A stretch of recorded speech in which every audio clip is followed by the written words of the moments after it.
I hope everyone enjoyed Ascot as much as I did. I think I actually enjoy watching the royal family in their downtime as much as I do watching them in their public service. Maybe even a little bit more, to be honest. But before we get into all of that, I must admit, hi, welcome to my channel, Leilani of Barbados. Before we get into all of that Royal Ascot loveliness, we must talk about the fact that Meghan Markle must admit at this point that she's down bad, that she regrets leaving the royal family. All the pomp and ceremony of Royal Ascot, the king and queen arriving in their royal chariot, and all the royal family that was part of that whole event. I love Royal Ascot. It is on my bucket list, and you could see how the royal family enjoys it so much. They love their horses, so they really enjoy this. If Meghan and Harry were to arrive at Royal Ascot, I think there would have been a bit more of this going on there.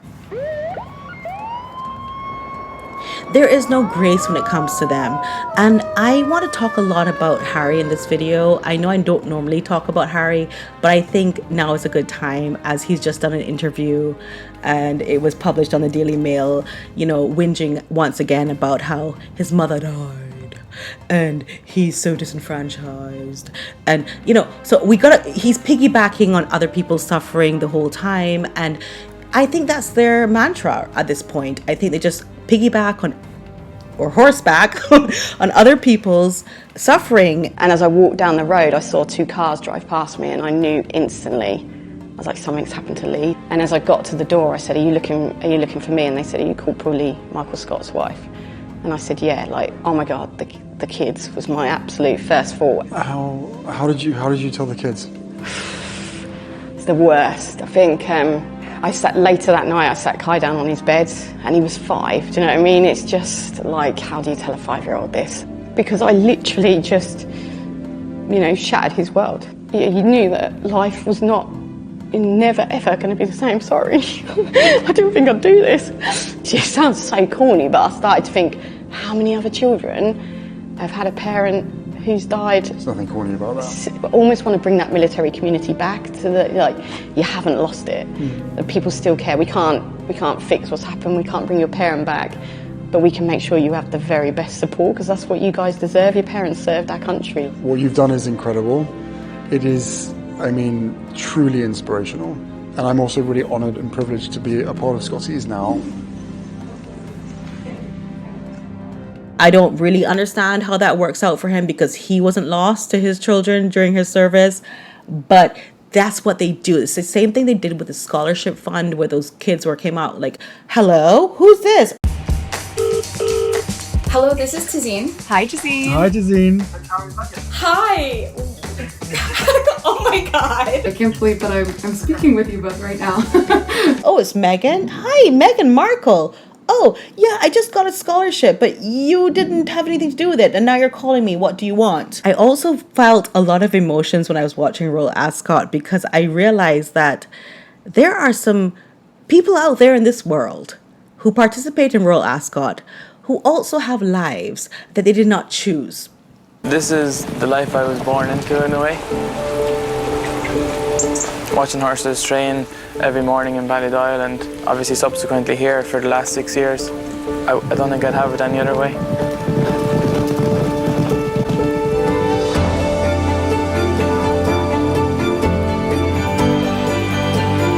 I suppose I was very lucky to be born into a racing family. Both my parents are previous trainers, and mum and dad both rode. Really, I've never known anything else. There is a certain amount of added pressure, but it's a privilege to be under pressure, and I've been very lucky to have grown up in the environment that I have, and as a result you are in the spotlight, and any mistakes that you do make, which there are plenty of, are well highlighted. But it's been an amazing environment for me to grow up in.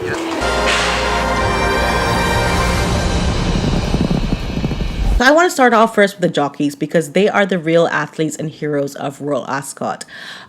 Before we get into the fashion, which I'm going to love doing as well for you. You know, you have Billy the Kid. He's 18 years old. He's a jockey at 18 years old. Hello, I'm Billy Nan. I'm an apprentice jockey, and Today, I started at 4 a.m. And he admits that he has been born into this life of being a jockey and then potentially becoming a trainer. They know that they're going to be, this is their lot in life. They don't think that's normal. They don't feel like a normal kid. Look at his game face. I mean, if Stankface was a person, I would love my child to have this kind of dedication at 18 years old, 17 years old. I just realized in that moment when I watched these things about these participants in Royal Ascot that, you know, Harry's not that different. This is their lot in life. They're going to follow this path of becoming a jockey, even if they're cut some weight, which, I mean, you know, we all have to do.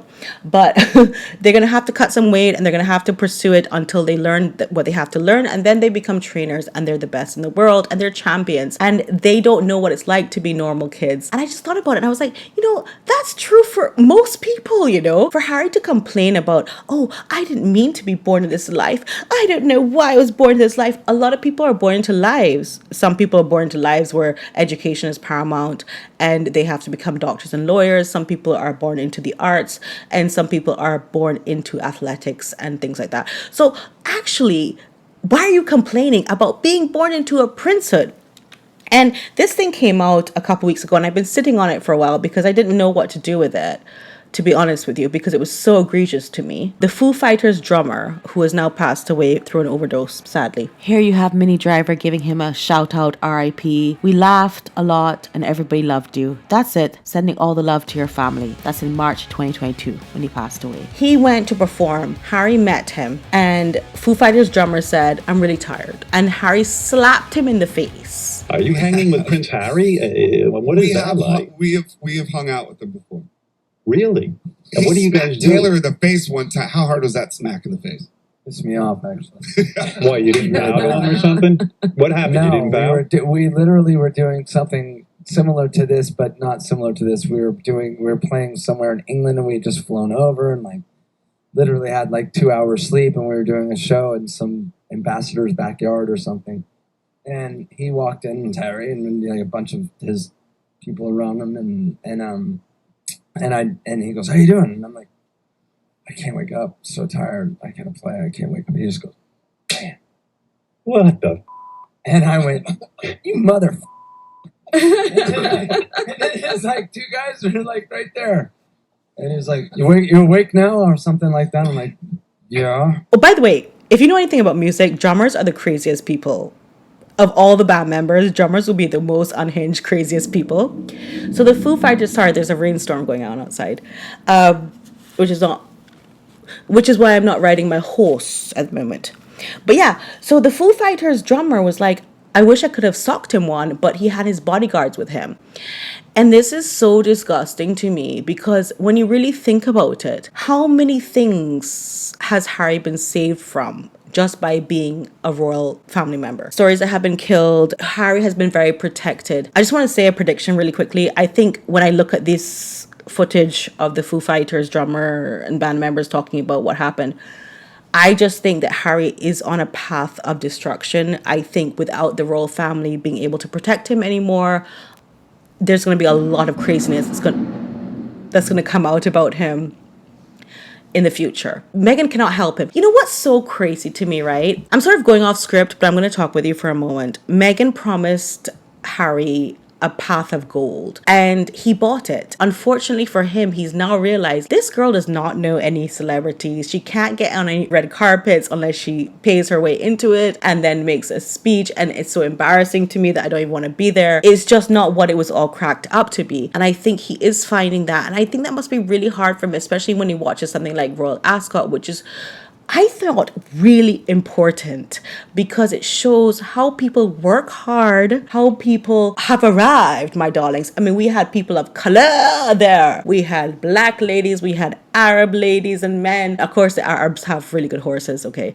But everybody was there. It's very inclusive. And I think that's something that is very much not given credit for in the UK, is how inclusive the UK is. I just don't think people give them credit for how inclusive they are. Princess Anne was there giving out awards, but the royal family also was there racing. And by the way, they had the best silks, the best jockey silks. Can we just get into the fashion then one time? This memo that was sent out to all the rich people. Okay, so polka polka dots were the thing, a la Pretty Woman. I'm not even sure how these rich people get all these memos, like polka dots, like because it was such a theme at Ascot. I just don't understand how all these women got these memos. Like, how do you know? Is there a secret mailing list? Like, how do you know? I'm sure there are many, but yeah, so they all came out in their black and white polka dots, other polka dots as well, but people thought it reminded them of 2 years ago when Princess Catherine came to Ascot and wore polka dots. And so it was kind of an ode, if you will, to Princess Catherine. But nothing to do with this one's wife, of course, trying to reinvent the wheel in Montecito. So at Royal Ascot, the favorite for fashion, of course, was Zara Tindall, and she wowed everyone with her fashion. And I just love to see that for the royal family. I love to see them enjoy themselves and get some recognition for their downtime.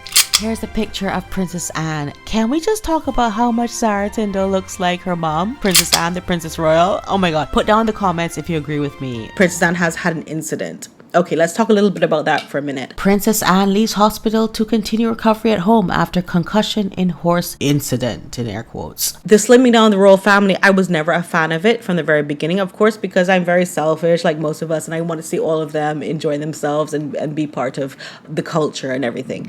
But unfortunately, the slimming down has turned out badly for them because, of course, now you have Catherine out of commission. Oh, one of my favorite things, I had two favorite things at Ascot. One was where William helped Kate Middleton's mom from her heel got stuck in the turf, and he helped her out of that, and I thought that was the most brilliant moment. The other brilliant moment though was when this famous jockey Frankie Dettori retired last year, and Queen Camilla had to give him a golden watch or whatever this is. The out of commission family members made me think that Meghan and Harry really could have been an asset at this point. And in fact, although Meghan would have been over the top too much, you know, trying to be too much, it would have still been something that she could see herself doing, as opposed to this selling jams and dog biscuits and being crowned a nobody in Nigeria. It's not the same. I think Ascot would have really made her appreciate that this is really something that you wish you were part of, Meghan. Be honest with us. Enjoying all of the pomp and ceremony, not circumstance, but ceremony with everybody else in the royal family. Especially since Catherine is not able to appear at certain events. She could have been the star, my darling, that she never was in Hollywood. Do you know what I mean? Like, let's get real. And I think this is really hard for her. I did see that she was somewhere recently here, being felt up by somebody. Point of view, you casually see Meghan Markle on your Beverly Hills City trail morning walk. What?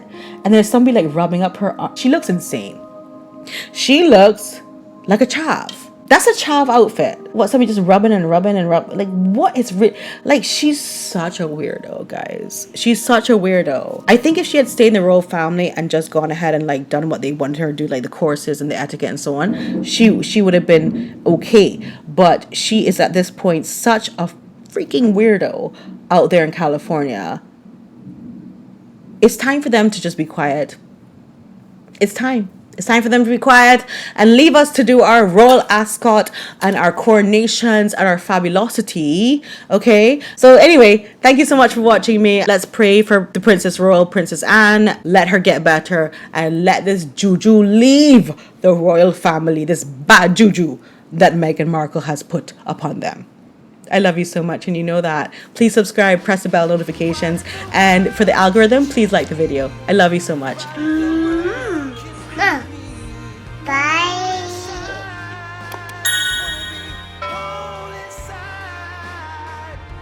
But nothing is gonna change me. Nothing